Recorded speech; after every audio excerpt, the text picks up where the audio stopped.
Eda je vesela djevojka koja radi u vječari kod tetke i sanja da postane pejzažni arhitekta. Ona je dobila stipendiju za studiranje u Italiji, ali stipendija iznenada bude ukinuta.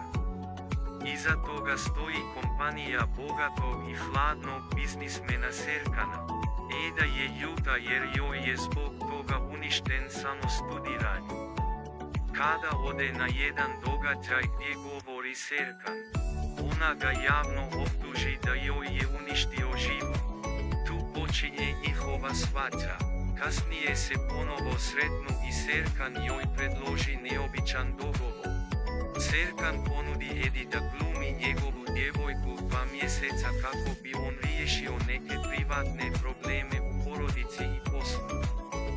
Uzvraćam obećava da će joj ponovo obezbijediti stipendiju i pomoći joj na nastavi studija.